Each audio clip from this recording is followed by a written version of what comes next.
आत्मा की यात्रा, ये विषय अपना शुरू से रहा है। आत्मा की यात्रा, आत्मा की यात्रा में आगे आगे जाते जा रहे हैं हम। निरंतर ओम का आलंबन, ओम का आश्रय, गुंजन, सुमिरन, स्मरण, याद की यात्रा।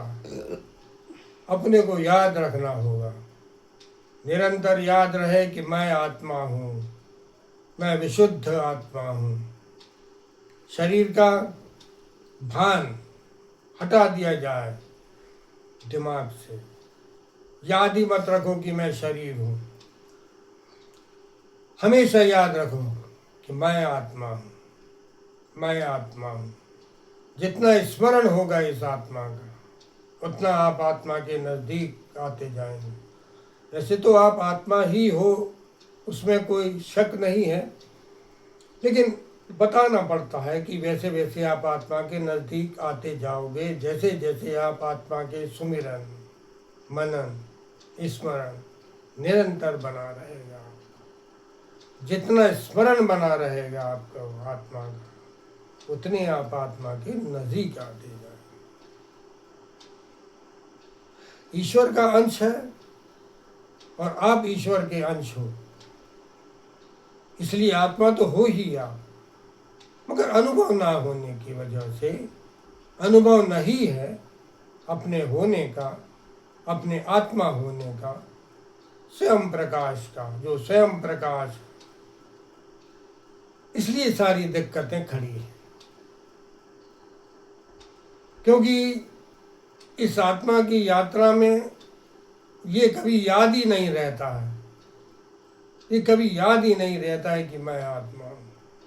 सुबह से उठने से लेके रात के सोते तक आपको यही भान बना रहता है कि मैं देह हूँ, देह, जबकि नहीं हुआ। आप सदा आत्मा हो। आत्मा के अलावा आप कभी कुछ हो भी नहीं, हो सकते भी नहीं, क्योंकि आपको आपका होना, शरीर का होना दिखता रहता है। शरीर का होना जो दिखता रहता है, इसीलिए आपको शरीर भाव बना रहता है निरंतर आपके मस्तिष्क में कि मैं शरीर हूँ, जबकि शरीर तो विनाशी है, आप अविनाशी। क्योंकि आत्मा अजर है, अमर है, अविनाशी है, शुद्ध है, बुद्ध है, नित्य। आप नित्य नूतन हो, नित्य नूतन है आपका स्वभाव, आपका होना। इस नित्य नूतनता के अलावा आप कुछ नहीं। पूरे समय आप, पूर्ण समय आप आत्मभान में रहना पड़ेगा। आप जब भी, अब शुरू में तो दिक्कत हो सकती है, लेकिन आदत बना ली जाए अगर, तो आपको सहजता होगी। यदि आदत बना दी जाए इसकी, जब भी याद आए मैं आत्मा हूँ, एक क्षण के लिए मैं आत्मा हूँ, भीतर डूबो, मैं आत्मा हूँ, इसका सुचिंतन करो। ये सुचेतना है, इसका सुचिंतन करो। मैं आत्मा हूँ। संसार की स्मृति हमेशा रहती है। दुकानदारी की स्मृति बनी रहती है, धंधे की स्मृति बनी रहती है, नौकरी की स्मृति, सबकी स्मृति बनी रहती है।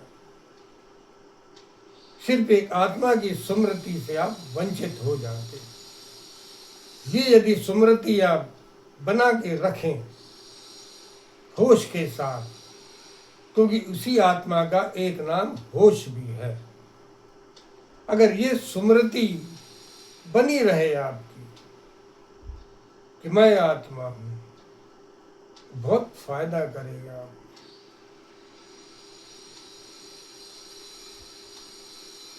क्योंकि आप आत्मा हो और आपको आत्मा का अनुभव नहीं है,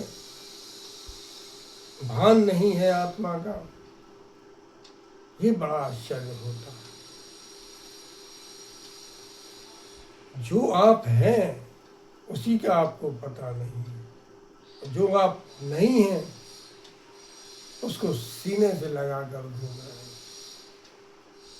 ये आपकी नित्यता है, नित्य हैं आप, निरंतर हैं आप, अगम से अलग तक एक आप हो, दूसरा और कोई नहीं।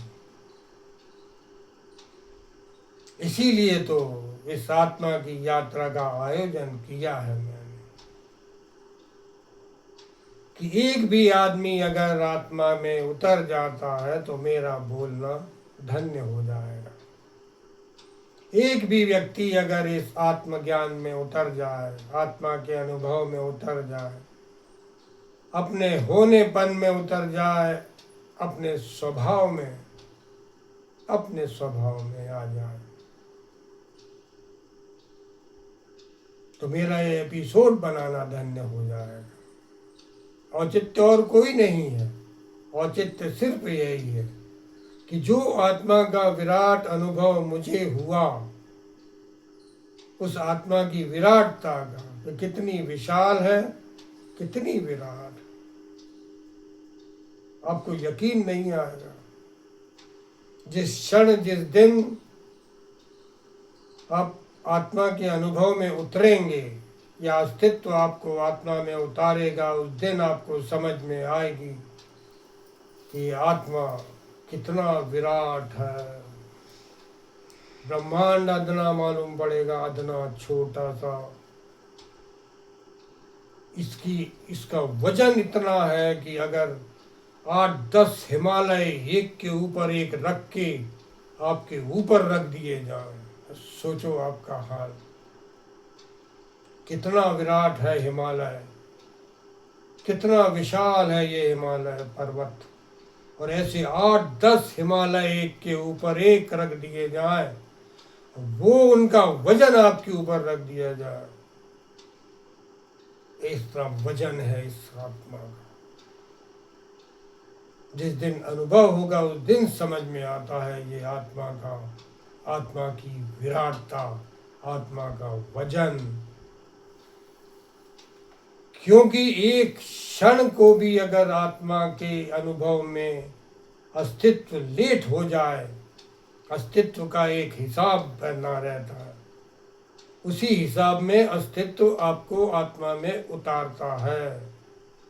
और एक क्षण के 1000वें हिस्से बराबर भी अगर देर हो जाती है तो आपका शरीर फट जाएगा, टुकड़े टुकड़े हो जाएंगे, उस शरीर के हड्डियों का भुसक्का बन जाएगा, भूसा। ऐसा है ये, इतना विराट है ये, इतना विशाल है ये आत्मा। लेकिन इस आत्मा के होने को कोई समझने को राजी नहीं है। बुद्धि से समझ में वो आता नहीं है और कोई समझने का दूसरा उपाय नहीं है, कोई उपाय नहीं। बस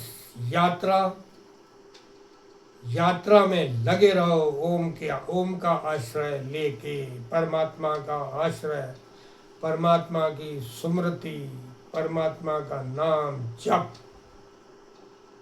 बना रहे आपके भीतर निरंतर। यह भाव बना रहे कि मैं आत्मा हूँ, मैं आत्मा के सिवा दूसरा कुछ भी नहीं। ऐसा है ये आत्मा, ऐसी है इसकी विराटता, ऐसा है इसका होनापन। ये सब उस दिन समझ में आता है जिस दिन अनुभव में उतरता है, और इसका अनुभव होता है, होगा। अगर आप यात्रा में लगे रहे तो अवश्य होगा इसका अनुभव। क्योंकि जब तक इसका अनुभव नहीं होगा, तब तक आपको विश्वास नहीं बैठेगा कि मैं आत्मा हूं। बुद्धि से समझ नहीं सकते ना आप, इसलिए आप बुद्धि का अनुमान मत लगाइए। बुद्धि भले ही बोले आपको कि आप तो आत्मा हो, मगर ऐसे आत्मा मत मान लेना। नुकसानदायक होगा ऐसे आत्मा का मानना। विषम परिस्थितियों में आप अडिग न रह पाओगे, विषम परिस्थितियों में आप स्थिर नहीं रह पाओगे, वरना अगर सिर्फ मान लिया बिना अनुभव के तो गड़बड़ हो जाती है बात। इसलिए अनुभव तक की यात्रा हो, ये अनुभव तक का इंतजार सब्र के साथ भक्ति में डूबकर ओम का आश्रय, ओम का गुंजन निरंतर बना रहे, यात्रा में बने रहिए आप। कई अनुभव मैंने बताए आपको अपने स्वयं के, उन अनुभव को देखते हुए देखो आप कि भक्ति से किस तरह अंतस्करण शुद्ध होगा और एक दिन अवश्य होगा, और आप इस यात्रा में सफल होंगे जिस दिन आपको आत्मा का अनुभव होगा। तब तक के लिए